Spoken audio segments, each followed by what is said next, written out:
My dad raised his glass and said, "Some kids make you proud. Others just waste space." Everyone laughed. I smiled and said, "Good thing I just got my own place 3,000 miles away.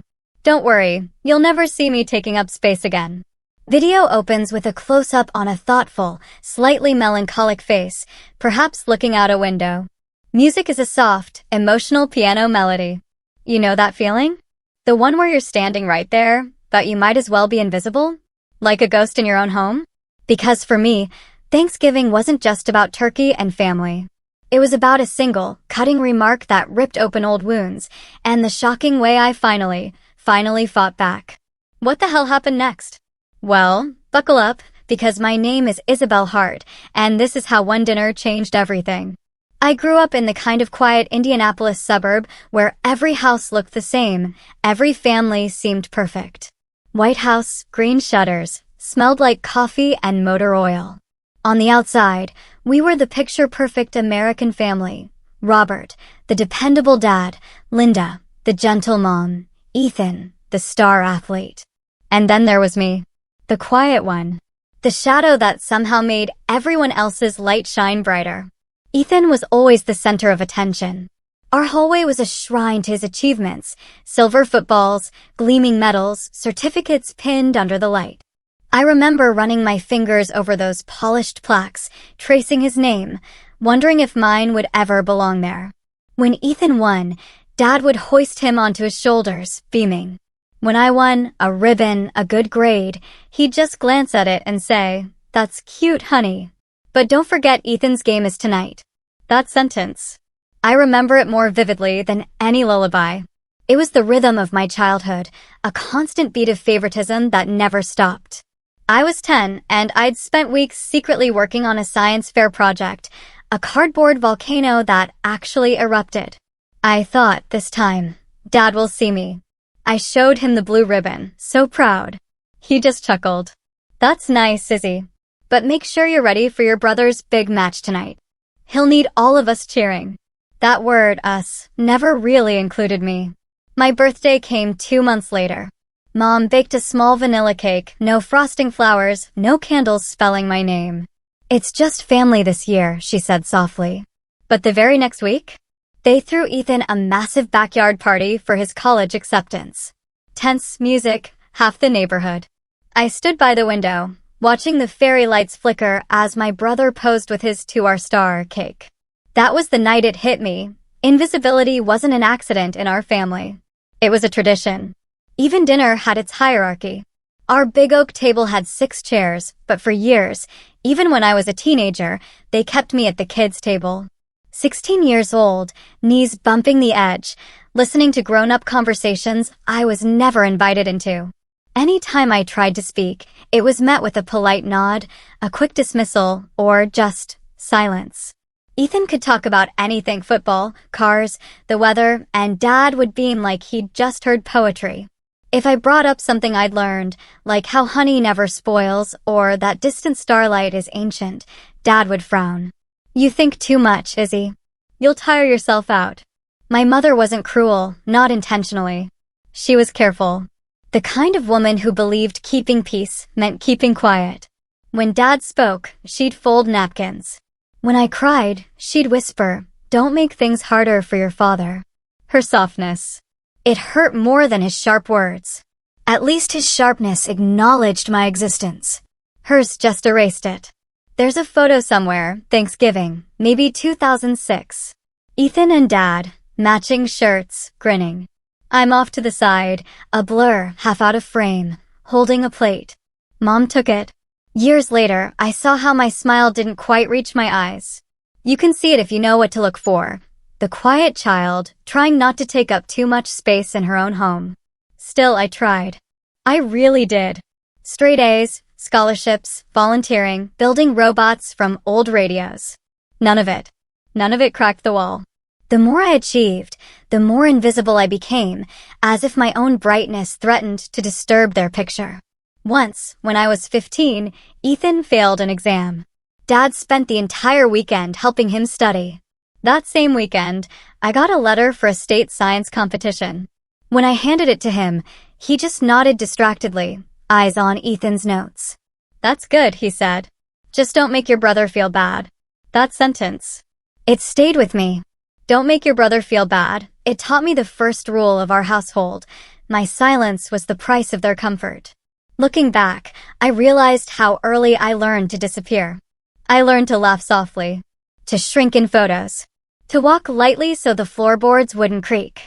I learned to make myself small enough to fit into the leftover spaces no one else wanted.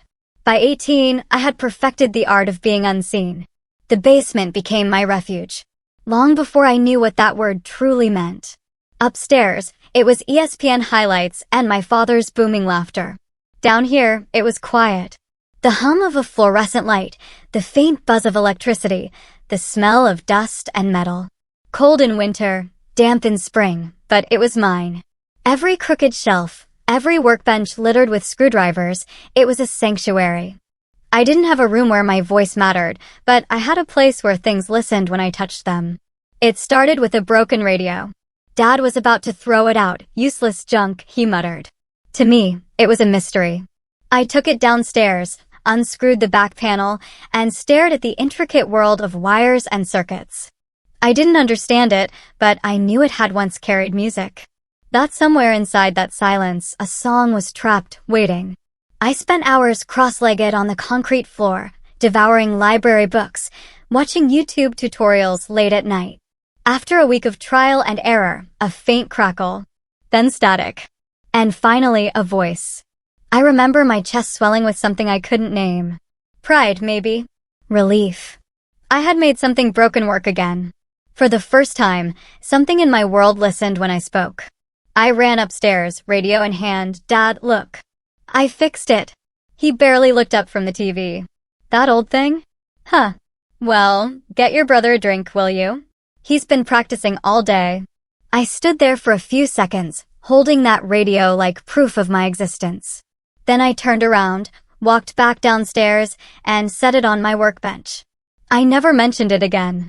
That was the night I made myself a promise. If no one in this house would notice me, I would build something that couldn't be ignored.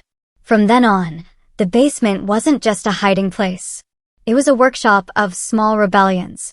I took apart anything I could find: clocks, microwaves, broken game consoles.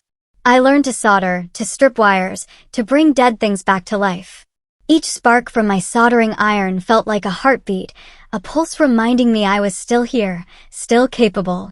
There was something almost sacred in the way broken objects surrendered to patience. Machines didn't care about charm or popularity. They responded to effort, to persistence, to understanding. I couldn't fix my family, but I could fix everything else. One summer, I built my first computer entirely from discarded parts from the recycling center. The fan rattled, the screen flickered, but when it powered on, I felt like I'd opened a portal to another world. I taught myself basic coding, learned to 3D print prototypes, filled notebooks with designs I would one day create. It was never about escaping reality. It was about building one where I could finally belong. Of course, my father didn't see it that way. He'd come down occasionally, usually to store old paint cans. He'd frown at the clutter of circuit boards and wires. "You should spend less time with junk and more time doing something useful." I never bothered explaining that junk was what kept me alive. My mother would sometimes peek in, her face half-lit by the narrow stairway. "Don't work too hard, Isabel. You'll hurt your eyes." Then she'd vanish as if her presence there was forbidden. It wasn't cruelty.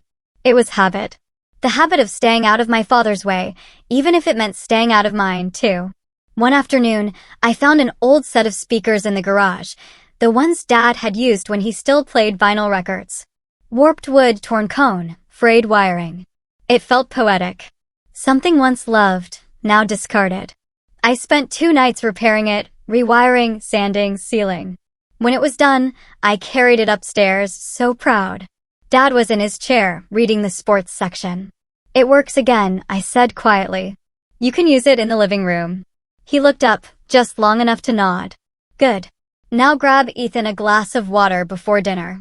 That was it. No acknowledgement. No curiosity. Just another reminder that even my successes were invisible in this house. I stood there for a moment, realizing the irony. I had just given sound back to something broken, yet no one in this family would ever truly hear me. That night, I went back to the basement, turned off all the lights, and sat in the dark. The repaired radio played softly, the same one he'd called useless. I listened to a late-night jazz station, the saxophone notes curling through the air like smoke. And I thought, maybe I wasn't meant to be heard here. Maybe the silence of this house wasn't something to fight. Maybe it was something to outgrow. From that moment on, every wire I soldered, every device I repaired, became a step closer to freedom. I wasn't just fixing things. I was building an exit. I promised myself, one day, I would leave this basement, this house, this entire town. And when I did, I'd never look back. I didn't know where I'd go yet. Just that it had to be far enough that my father's voice couldn't reach me, and close enough that I could still hear the hum of something I had built. Something that worked because I made it work. The letter came on a Thursday afternoon, tucked between a grocery coupon and unpaid bills. White envelope, red seal, shimmering faintly. Stanford University Office of Admissions. For a moment, I couldn't breathe. My hands trembled as I tore it open. Congratulations. We are delighted to offer you a full scholarship.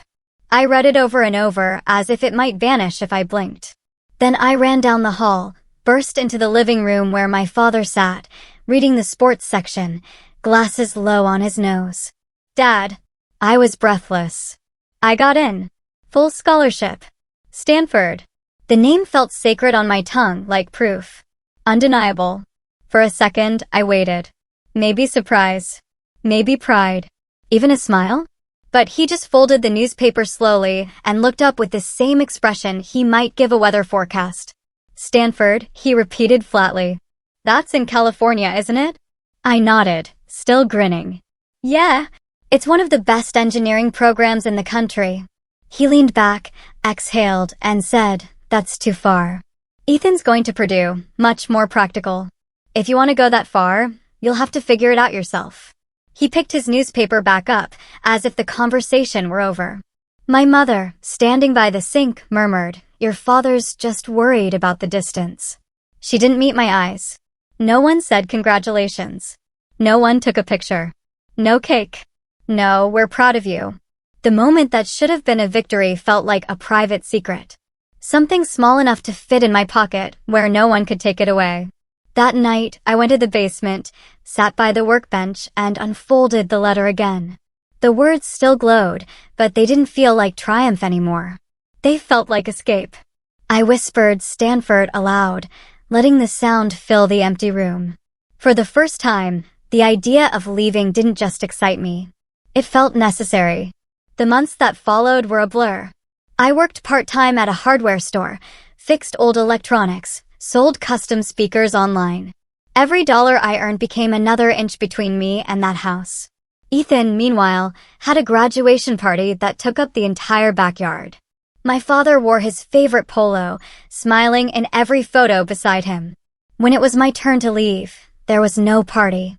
Just a quiet morning and a half-packed suitcase. At the airport, my mother hugged me quickly, her hands cold against my back. Call when you land, she said softly. My father stood beside her, stiff, arms crossed. I'll send photos, I offered. He nodded, looking somewhere past me. Just make sure you don't forget where you came from. When it was time to board, I turned back one last time. He wasn't looking at me. He had already turned toward the parking lot, his figure shrinking. My mother followed, head down. Through the glass, I watched their silhouettes fade. For a long moment, my palm left a faint print on the window, a mark that would disappear as soon as the next flight took off. On the plane, I kept the Stanford letter folded in my jacket pocket, gripping it whenever the ache of uncertainty rose. I told myself, maybe once I'm gone, they'll finally see me.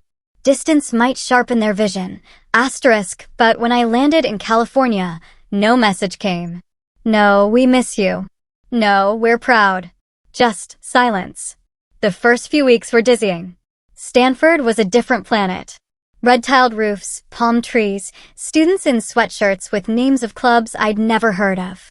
I walked across Stanford Oval feeling like an imposter. My roommate's parents flew in from Seattle with flowers, taking pictures, crying as they said goodbye. I stood at the window, pretending not to watch, my hands empty.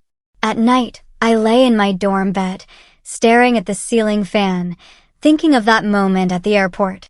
My father's turned back. My own reflection in the glass. I'd traveled 2,000 miles, but the distance inside me had doubled. It wasn't just geography. It was silence carved into me like a second skin.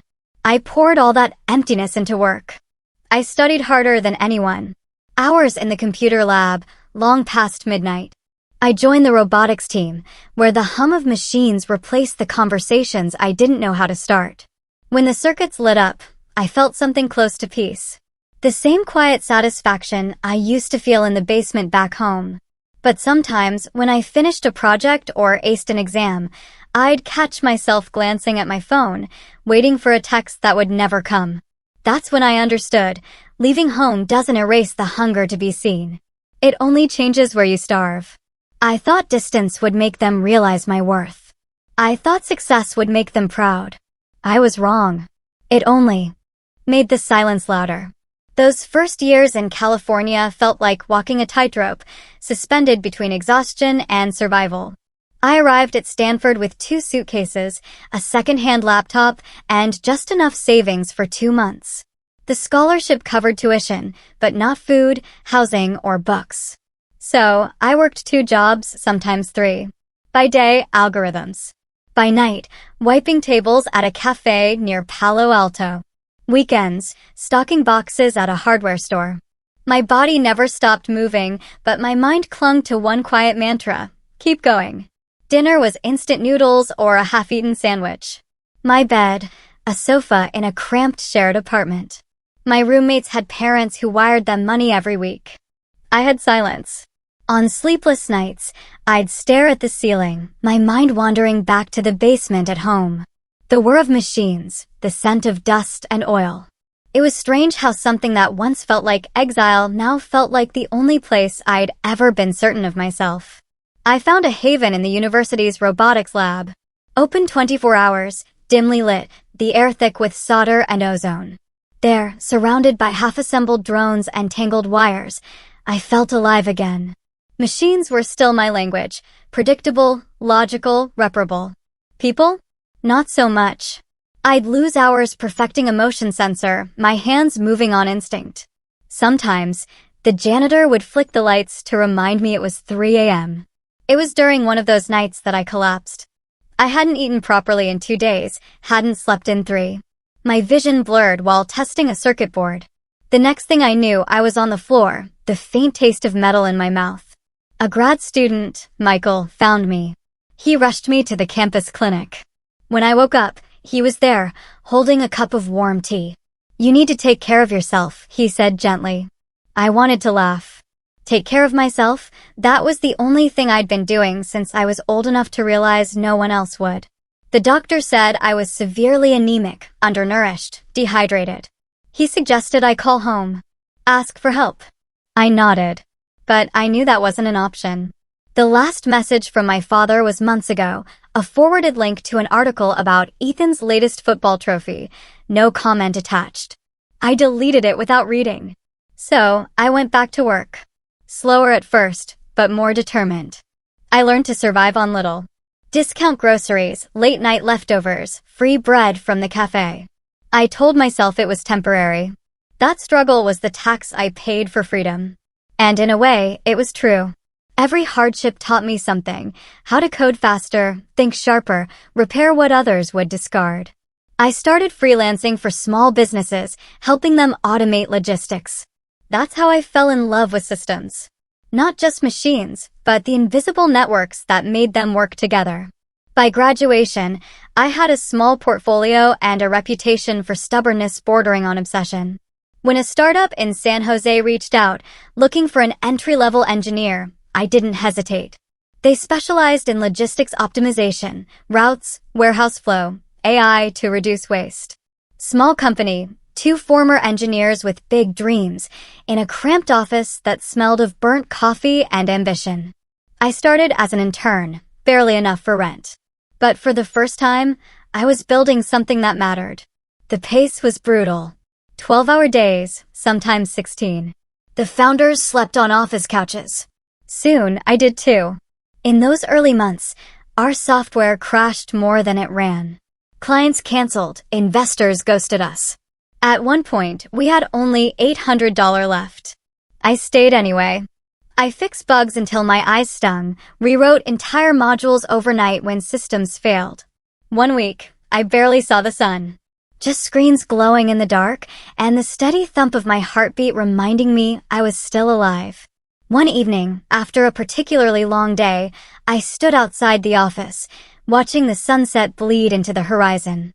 The world around me was quiet, cars passing, neon signs flickering. And for the first time in years, I didn't feel invisible. No one here cared about Ethan. No one cared who my father was.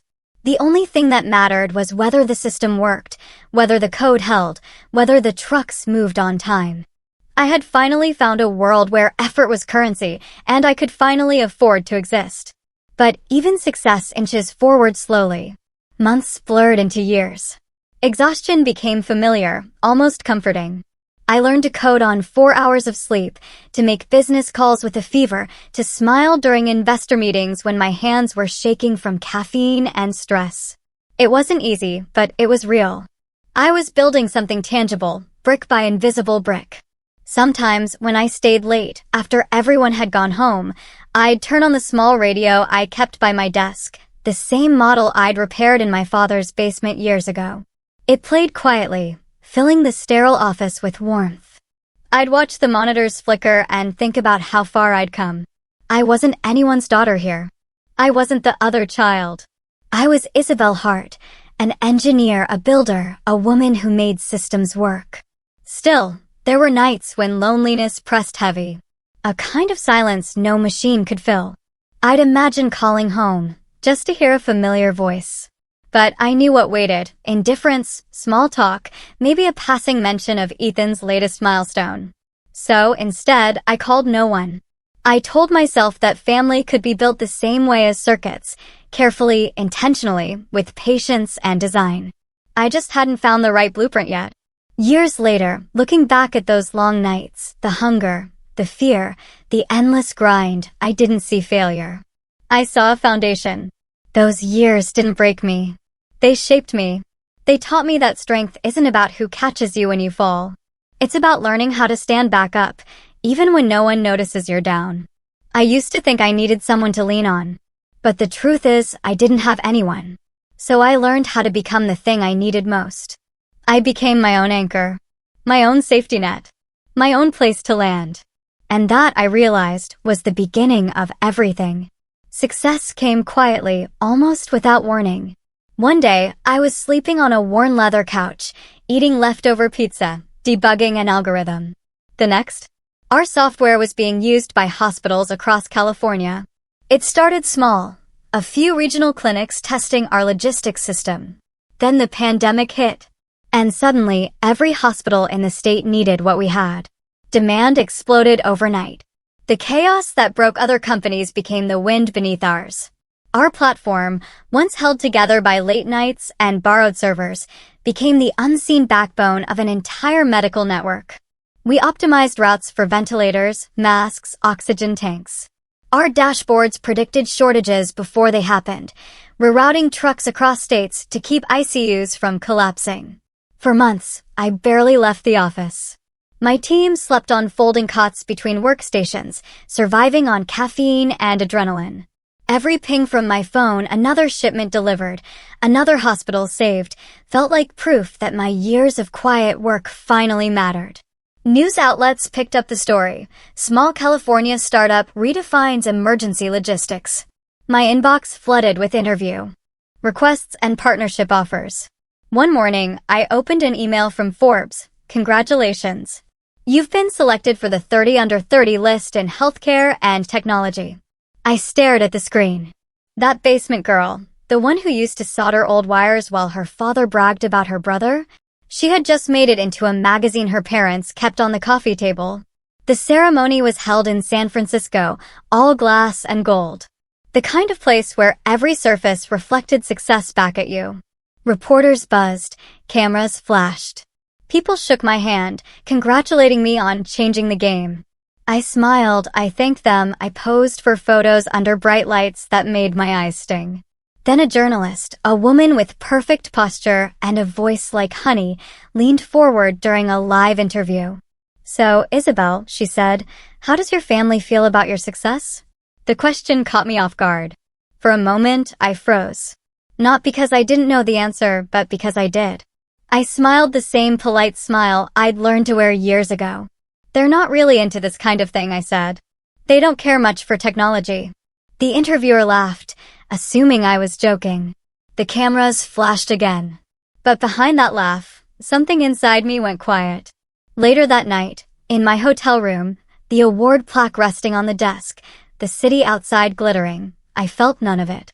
I thought of my father in his old recliner, probably watching football, unaware his daughter's name had just been broadcast on national television. My mother, tidying up after dinner, maybe glancing at the muted TV and flipping the channel before my segment aired. And Ethan, out celebrating some promotion of his own. The silence from home was almost predictable. Not even a text. Not even a question. I used to think that if I achieved enough, it would force them to see me. That success would be a spotlight bright enough to pierce their indifference. But all the lights in the world couldn't reach them. When the ceremony ended, I stepped outside, trophy in one hand, phone in the other. The night air was cold, the street wet from rain. My reflection in the building's mirrored wall looked like a stranger, tailored suit, confident smile. I tried to see the girl my father had ignored, the one who sat at the kids' table, but she was gone. Yet in her place, I felt only emptiness. Over the next few months, the company scaled faster than I could have imagined. National distributors, dozens of states, acquisition offers from corporate giants. My calendar packed. I learned the language of business, efficiency, capital, growth. Words that sounded powerful, but meant little to the child who just wanted to be seen. Every time a new milestone was reached, someone would say, "You must be so proud." And I'd nod, smile, and thank them. But pride was a strange, foreign thing to me. I didn't feel proud. Just tired. Tired of chasing an acknowledgement that never came. Tired of filling the silence with achievement after achievement. One night, after yet another interview, I went home to my empty San Jose apartment. Poured a glass of wine, scrolled through my phone. Past articles praising my visionary leadership. Then I stopped at a photo from the Forbes event. Me, holding the award, cameras flashing. The caption read, "From basement tinkerer to tech visionary, Isabel Hart proves that grit beats privilege." I stared at that word, privilege. It made me laugh. Quietly. Bitterly. They had no idea. Privilege was Ethan's name engraved on every trophy. His seat at the adult table. The easy comfort of being loved without earning it. What I had wasn't privilege. It was survival, dressed up as ambition. I closed my laptop, set the award on the shelf, and sat in the dark. The apartment was silent, except for the refrigerator's hum. The city glow painted soft rectangles on the floor. I realized I had everything I once thought I wanted: success, stability, recognition. But none of it filled the hollow space I'd carried since childhood. When you grow up invisible, you think visibility will save you. You think if you shine bright enough, the people who ignored you will finally turn their heads. But all it does is cast longer shadows. The next morning, I woke before dawn, watched the fog roll over the city. For the first time, I allowed myself to whisper the truth. They'll never see you the way you hoped they would, and strangely, instead of breaking me, the thought felt like freedom. The world saw me now. The headlines saw me. My colleagues saw me. But my parents? They never would. And maybe that was okay. Because somewhere deep inside, I was beginning to understand something even more powerful than being seen, the peace of knowing I no longer needed to be. After the acquisition deal closed, the world moved faster than I could feel it. Meetings, contracts, lawyers, headlines. It all blurred into a breathless rush. The number in my bank account didn't feel real. I had lived most of my life counting coins for instant noodles, and now I could buy almost anything. But when the noise faded and the congratulatory emails stopped, I realized I didn't want anything. I wanted somewhere that felt like peace. I found it on a gray morning in Seattle. The city wrapped in mist, the air sharp with salt and rain. The realtor led me to a glass-walled apartment overlooking Elliott Bay. Floor-to-ceiling windows stretched across the living room, the ocean shimmering like liquid steel. The space was quiet. No echo of footsteps, no hum of conversation. Just the distant rhythm of waves. It's a bit cold for some people, the realtor said, but it has a view you'll never forget. I didn't need to think twice. I signed the papers that afternoon. The apartment wasn't extravagant, but it felt intentional. Every line clean, every detail precise. I filled it slowly, not with luxury, but with meaning. Dark walnut floors, warm under bare feet. Walls painted a soft cream, catching the light from the water. In the center of the main room, I placed a long walnut dining table. 10 chairs. All the same height. No kids' table. No hierarchy. Every seat equal. Every voice welcome. I ran my hand along the smooth surface and thought, this is the table I've waited my whole life to sit at. On one wall, I hung my degrees and patents in simple black frames. The Stanford diploma, the company's founding certificate, the engineering patent that had changed my life. I didn't add any family photos. Not out of bitterness, but because I wanted this space to represent the woman I had built from scratch. The one who existed beyond comparison, beyond the shadow of anyone's expectations. I furnished the apartment like someone curating a sanctuary. A deep brown leather couch, worn enough to feel lived in. A bookshelf lined with novels, essays, and old engineering manuals. The kitchen gleamed with polished marble counters, though most nights all I cooked were simple meals, soup, bread, tea. The bedroom faced the bay, where the early sun melted through the fog and painted the walls with silver. It was everything my childhood home wasn't. Quiet. Balanced. Mine. One of the last things I brought in was the old radio. The same one I'd repaired as a teenager in my father's basement. Scratched and faded now, knobs dull from years of use. But when I placed it in the corner of the living room and turned it on, it still worked. The speaker crackled, then a soft tune emerged. Static and melody. Blending like a memory you don't want to erase. That sound filled the room differently here. Back then, the radio had been my only proof that I could bring something broken back to life. Now, it played in a place that existed because I had done exactly that with my life. Not just with wires. Sometimes, in the evenings, I would sit by the window with a cup of tea, watching the ferries drift across the bay. The skyline shimmered in the distance, quiet, deliberate. Like a city that didn't need to prove anything. I realized that was what I wanted for myself.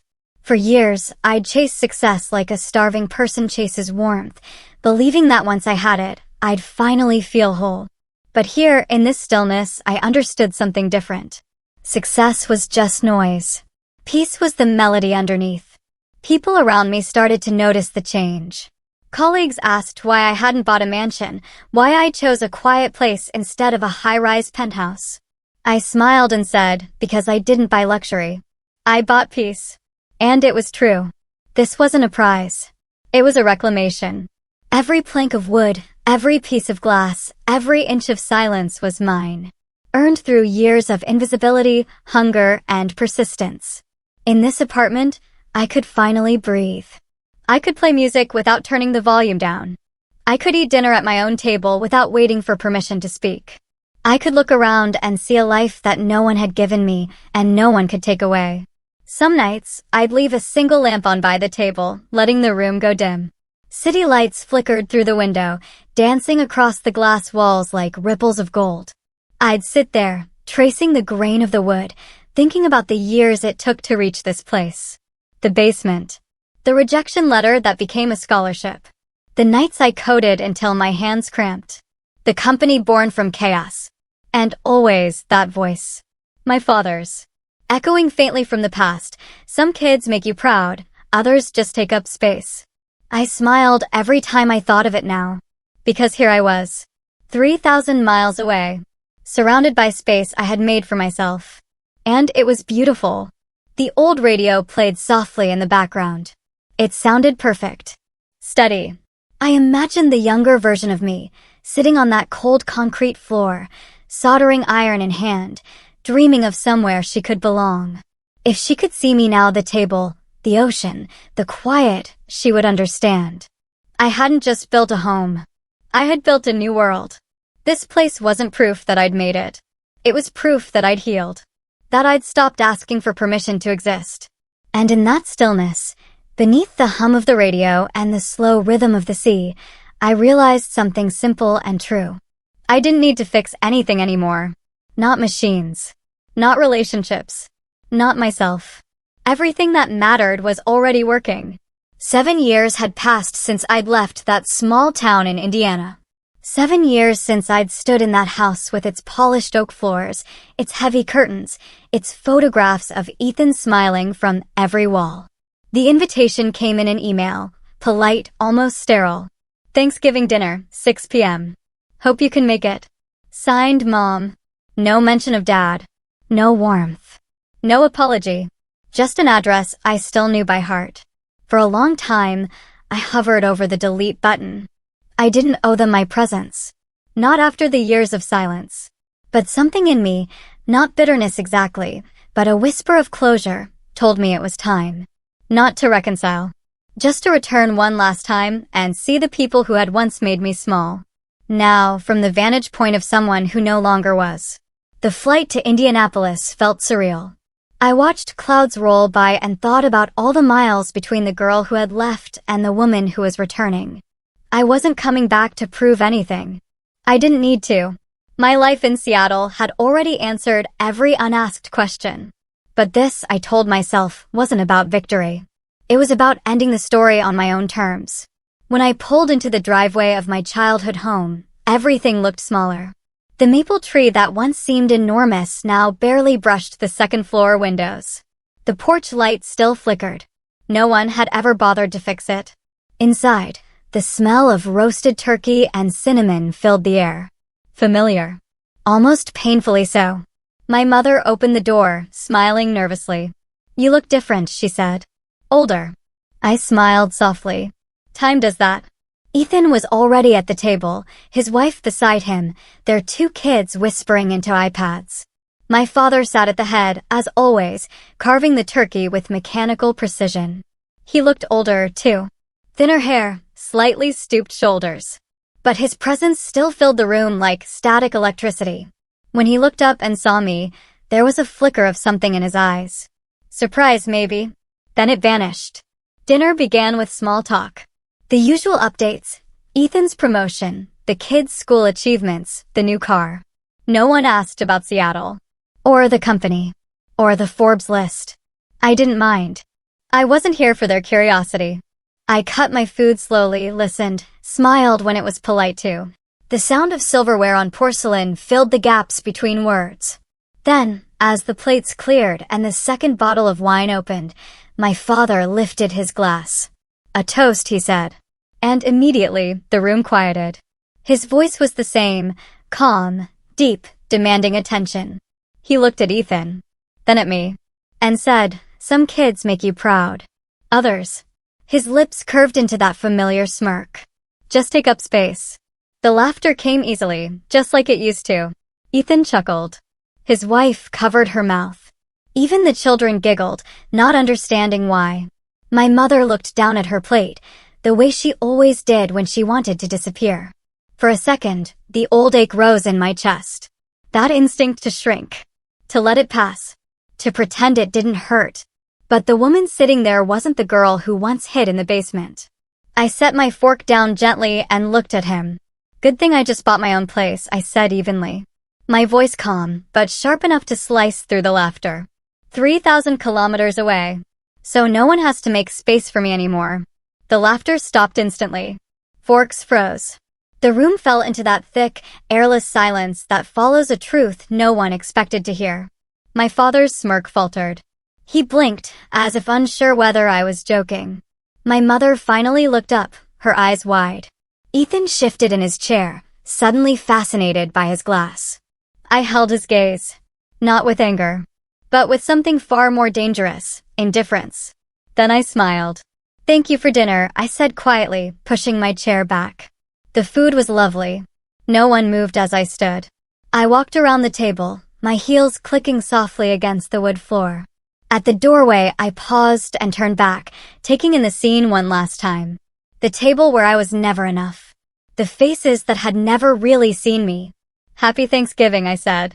"And don't worry, I won't take up any more space." Then I left. The night air outside was cold and clean. The sky above, a deep indigo scattered with stars. I walked down the driveway to my rental car. The sound of the door closing behind me sealing something larger than just a meal. It sealed a lifetime. As I drove away, I didn't feel triumphant. I didn't feel angry. I just felt free. For years, I had thought that healing meant reconciliation.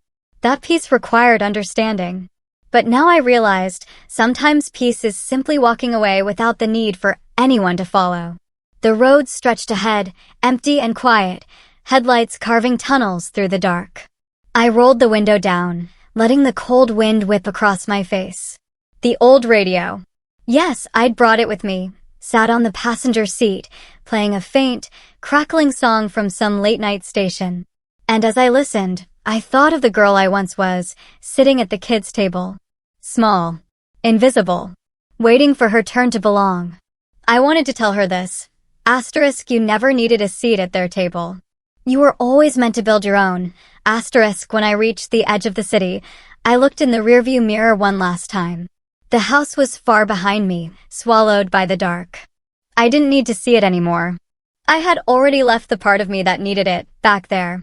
And she could finally rest. I didn't win that night by saying something clever. I didn't win at all. I simply stood up and walked away. And that was enough. Christmas arrived, wrapped in the soft gray mist of the Pacific Northwest. The kind that blurred the line between sea and sky until everything looked like peace. In the week leading up to it, my apartment slowly transformed. Evergreen wreaths over the glass doors, threaded with crimson berries and golden lights. The long walnut table, once empty, now gleamed under the gentle glow of candles. For the first time since I'd bought this place, I wasn't preparing for solitude. I was preparing to share it. It started as a simple idea. An antidote to the hollow echo of that Thanksgiving night. I didn't want to spend Christmas pretending the silence from my family didn't sting. I wanted to fill that silence with something real. Something human. So, I opened my door to everyone who had ever been made to feel small, unseen, or forgotten. I wrote the invitations by hand. To my former robotics professor at Stanford, Dr. Lang, who once told me, "The world needs more quiet builders." To Nora, a fellow engineer who'd been laughed out of her old job. To my neighbor, Miguel, a single father working double shifts. To an older couple from my building who'd lost touch with their children. To my cousin Sarah, the only relative who had ever defended me at family dinners, even when it cost her their approval. And, most tender of all, to my grandmother. When I called her, her voice cracked. "Seattle? Oh, sweetheart, that's so far." "Grandma," I said, smiling, "I'll send the ticket. You just bring yourself." She chuckled softly. "You sound like your mother used to, before she learned to whisper." On Christmas Eve, the first snow dusted the city in quiet silver. Inside, the apartment glowed like a lantern. The table was set with white porcelain, crystal glasses, their reflections dancing in the candlelight. Sprigs of pine and cranberry ran down the center. The air smelled of rosemary, butter, salt. The chef I'd hired, a local named Mason, filled the kitchen with the scent of roasted salmon and fresh bread.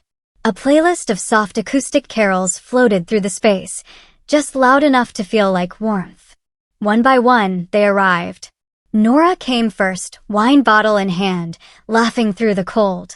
Dr. Lang brought a book wrapped in newspaper, muttering he hadn't had time for proper paper. Miguel and his son brought dessert, homemade flan still warm. My grandmother arrived last, her small frame bundled in a red coat, her eyes shining brighter than the lights around us. When everyone had settled, I stood at the head of the table.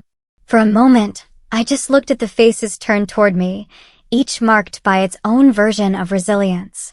Then I said, "I know some of us didn't have a place to go this Christmas. But tonight, I wanted to make sure everyone had a seat. No one at the kids' table. No one in the corner. No one forgotten. Laughter rippled around the table, gentle, genuine. I sat down, and for the first time in years, I didn't feel like an outsider in my own story. Dinner unfolded in slow, beautiful waves. Cedar planked salmon, wild mushroom risotto, warm sourdough. Wine flowed easily, conversation even easier. Nora told stories about working night shifts in tech, turning corporate arrogance into comedy. Dr. Lang recounted the time I'd accidentally flooded the robotics lab with foam during an experiment, which made everyone laugh so hard I nearly spilled my drink. Miguel's son, a bright-eyed 9-year-old, challenged everyone to a trivia game he'd made on his tablet and somehow managed to beat all of us. The table was alive. Clinking glasses, shared laughter, hands reaching for bread. No competition. No hierarchy. Just connection. Between courses, I slipped into the kitchen. My grandmother followed, quiet as always. She stood beside me for a moment, watching me work, then said softly, "You know, Isabel, I've sat at many tables in my life. Big ones, small ones. Ones where people spoke too loudly, and ones where no one spoke at all. But this." She gestured toward the laughter drifting from the dining room. "This feels like the first real family dinner I've been to in a long time." I swallowed hard, blinking back tears. "It's not really family, Grandma. Not by blood." She smiled, reaching for my hand. "No, sweetheart. Better. It's by choice." When we returned, dessert had already begun. Slices of flan passed around, plates cluttered with crumbs and joy. Someone had turned up the music slightly, and a few people were singing softly. I looked around the table and realized that every person there carried a story of exclusion. The teacher dismissed for his accent. The colleague for her gender. The cousin labeled too emotional. The grandmother treated as background noise. Every single one of them had been told, in one way or another, that they took up too much space. And yet here we were, filling a room beautifully. As the night deepened, I raised my glass. "To the ones who were left out," I said. "And to the ones who learned to build new tables." The room fell quiet, then erupted in gentle cheers. Glasses clinked. Someone began humming to the music again. Later, when the plates were empty and the candles had burned low, we all stayed at the table, talking, sharing memories, laughing about nothing and everything. I noticed how easily everyone listened to one another. No interruptions. No comparisons. Just warmth. My grandmother reached for my hand again, her voice a whisper just for me. "You did it, Isabel," she said. "You built the kind of family your father never understood." "Oh, Gray," I turned my head toward her, the candlelight catching in her eyes. "I didn't build it alone," I said. "They came, and they made it real." She nodded slowly. "That's what real families do. They make each other real." When everyone had gone home and the apartment had fallen silent again, I stood by the window overlooking the dark bay. Snow still fell, soft and endless. The table behind me was a beautiful mess. Empty glasses, napkins folded into careless hearts, the faint scent of pine and vanilla. I thought about the home I had grown up in. The rigid lines, the quiet expectations, the laughter that never reached me. And then I looked around this room, filled hours earlier with imperfect, ordinary people who had chosen to show up, to care, to belong. In that moment, I understood something I never had before. Family isn't where you come from. It's where you are seen. No one here shared my last name. But every heart that had walked through my door that night had left something behind. A piece of grace. A spark of healing. A fragment of the love we were all still learning how to give. I walked over to the corner of the room where the old radio sat. I turned the dial gently until a faint tune drifted out, a soft jazz version of Silent Night. The same song that had played in the basement all those years ago, when I dreamed of a different life. Only now, it didn't sound like longing. It sounded like home. As the snow thickened outside, I whispered to no one in particular, "There's no family here tonight by blood." But every heart in this room was real. And for the first time in my life, that was more than enough. By morning, the snow had stopped, leaving the city wrapped in quiet white. The apartment still smelled faintly of pine and cinnamon, the table a battlefield of crumbs and candle wax. I was barefoot, holding a mug of coffee, watching sunlight stretch across the floor when my phone buzzed on the counter. At first, I ignored it. I wasn't ready for the noise of the world. But when it rang again, then again, I glanced at the screen. Dad. My thumb hovered over the answer button. 7 years of silence, and he was calling now. I hesitated, then swiped to accept. Isabel. His voice was sharp, controlled. The same tone he used when I was a child and had done something foolish. Do you know what's happening right now? I frowned. Good morning to you too. He ignored that. The entire town's seen those pictures. Pictures? The Christmas dinner, he snapped. Someone posted them online. Your cousin, I think. Everyone's sharing it. The warmest Christmas dinner in Seattle. You and your group. People are calling it inspiring. I blinked, surprised. I hadn't even realized anyone had taken photos. Sarah must have posted them. She loved documenting moments. Apparently, he continued, voice rising, you said something about building a table for the forgotten. You think that's funny? The comments there are saying how your family rejected you. How you built your own. You made us look like fools, Isabel. The whole town's talking. I leaned against the counter, staring out the window. I didn't make you look like anything, Dad. You did that all on your own. Watch your tone. There it was. The command. The old dominance, as if time hadn't passed. But I didn't shrink this time.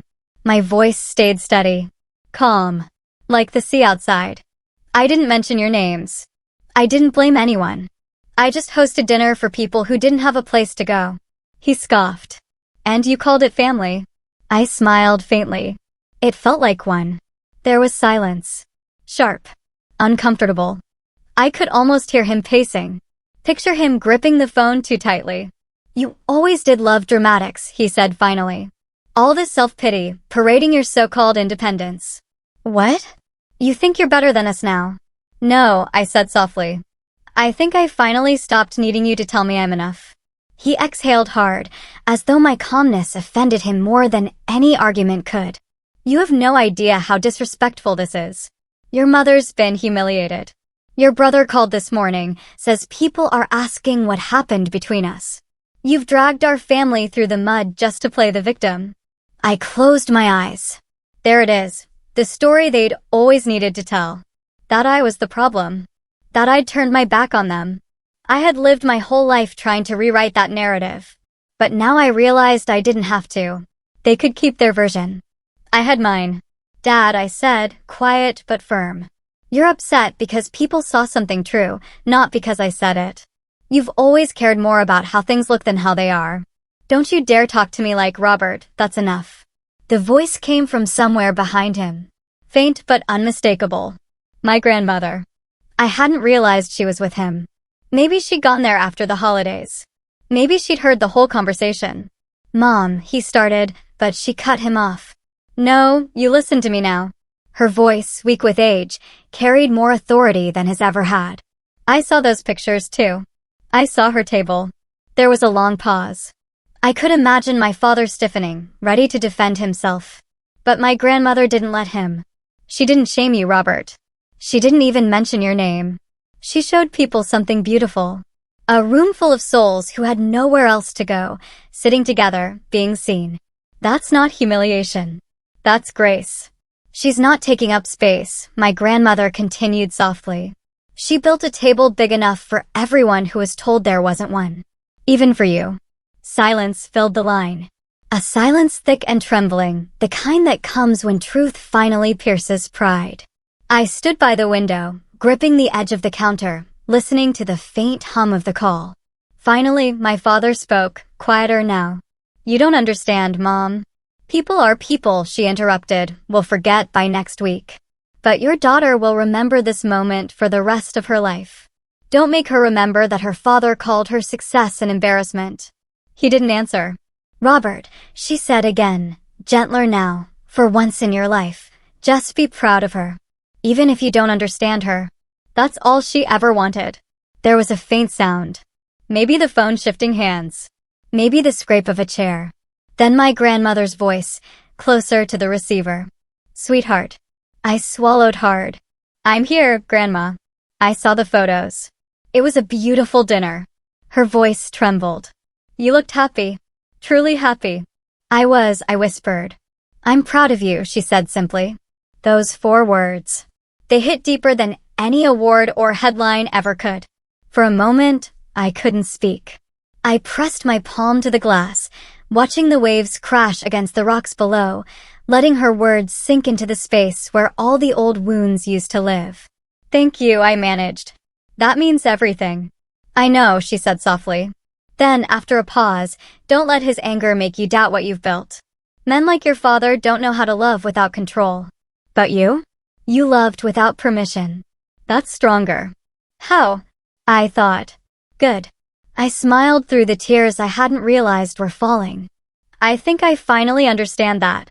The line went quiet for a few seconds. Then I heard her say gently, I should go, darling. He's pacing holes in the carpet. I let out a sound full of release. Go easy on him. No, she said, amusement in her voice. He could use a little discomfort. When the call ended, I stood there in the sunlight, my phone still warm in my hand. The silence that followed wasn't heavy this time. It was clean. I didn't feel guilt for walking away or sorrow for what was broken. I just felt light. I poured myself another cup of coffee and walked over to the window. The bay shimmered under the winter sun. The world outside, impossibly still. For the first time in my life, my father's voice didn't echo inside me anymore. It had been replaced by another. My grandmother's. Firm. Loving.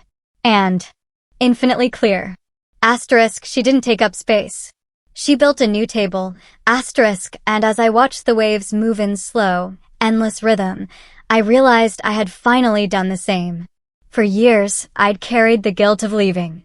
The fear that independence made me ungrateful, that success made me selfish. But that morning, with the ocean shining before me and her words still in my chest, I understood something simple and profound. Leaving wasn't betrayal. It was survival. And survival, in its quietest form, was the truest kind of love. The love that builds space for others to breathe. For the first time, I didn't feel like the girl who had walked away. I felt like the woman who had arrived. New Year's Eve crept in quietly that winter, not with fireworks or noise, but with the kind of stillness that feels like a page turning. The bay outside my window shimmered in soft blues and silvers, city lights reflecting off the water like 1,000 quiet candles. A week had passed since the call from my father, and my grandmother's words still echoed in my chest. I'd replayed them more times than I could count. Asterisk, she didn't take up space. She built a new table. Asterisk, I sat at my desk that morning, watching the slow fall of snow against the glass, and typed a short message. New Year's Eve dinner. If you and Mom would like to come, there's a seat for you. But only if everyone agrees to sit at the same table. No head. No kids. No hierarchy. Equal seats. Equal voices. I hovered over the send button for a moment, my thumb trembling slightly. Not out of fear, but from something quieter, acceptance. Then I pressed send. I didn't expect a reply, but 2 hours later, one arrived. It was from my mother. We'd like to come. Your father said yes. The words were simple. No apologies. No explanations. But they were enough. That evening, I set the table again. 10 chairs, perfectly aligned. Candles flickering softly, the sea beyond the windows stretching into darkness. The same table that had once been a symbol of defiance now felt like an invitation. Not for reconciliation, but for understanding. At 7 sharp, the elevator chimed. When the door opened, my parents stood there, both looking smaller than I remembered. Time had carved fine lines around their eyes, and the confidence they once wore like armor seemed to have faded. My father's posture was still stiff, his pride intact, but his eyes flickered with something new, uncertainty. My mother smiled nervously, clutching a small box wrapped in silver paper.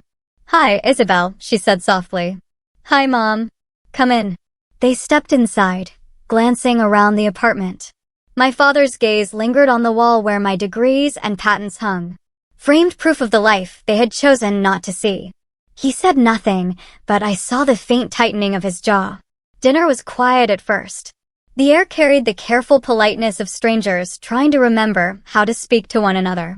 I served roasted halibut, rosemary potatoes, and wine from a small vineyard near Oregon. My mother complimented the view, the food, the candles, anything but the distance between us. My father mostly listened, pushing his fork around his plate, glancing occasionally at the radio in the corner. Finally, it was my mother who broke the silence.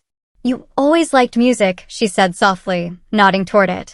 "Even when you were little, you used to fix that old thing downstairs. Remember?" I smiled faintly.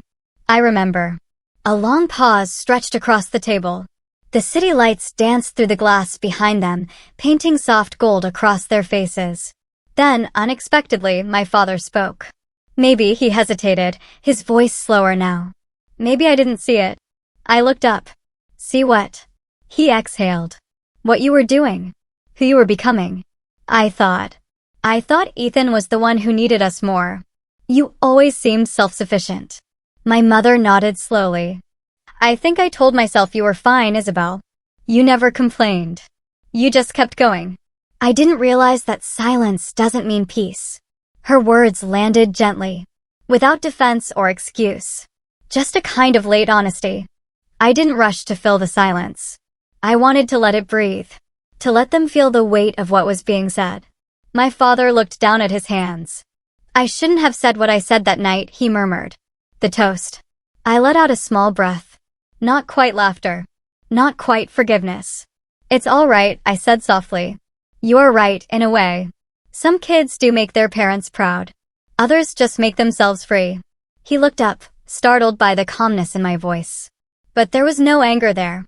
Only truth. The rest of the evening passed in fragments of memory. Small stories. Laughter that felt tentative, but real. Pauses that weren't uncomfortable anymore. For the first time, we weren't a hierarchy.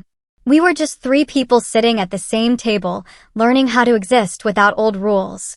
Ethan had been invited, but he hadn't come. My mother mentioned him once, then stopped, sensing it wasn't the night for comparisons. After dinner, I poured us each a glass of champagne. Midnight was only minutes away. I stood and walked toward the balcony, the crisp night air meeting my face as I opened the glass door. Behind me, the city hummed, fireworks readying in the distance, laughter spilling from nearby apartments. My parents followed, standing quietly on either side of me. The sea below shimmered in moonlight, the sound of the waves rising and falling like breath. I raised my glass and said softly, "To new tables. And to equal seats." My father looked at me, then nodded. "To equal seats," he echoed. For the first time in my life, the words didn't sound forced. We stood there as fireworks bloomed above the water, bursts of red and gold lighting the sky.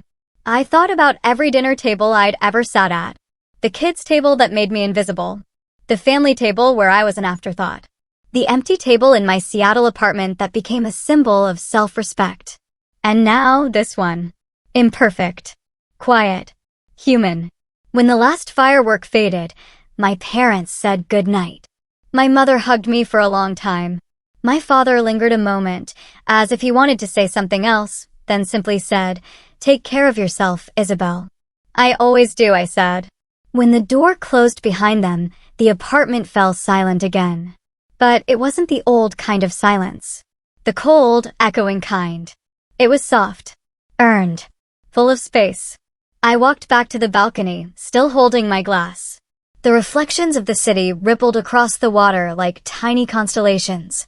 I took a slow sip, feeling the bubbles sting the back of my throat, and whispered into the night, "Some kids make their parents proud. Others make themselves free." The words drifted into the air, dissolving into the sound of the sea. Inside, the candles on the table flickered, their flames swaying gently.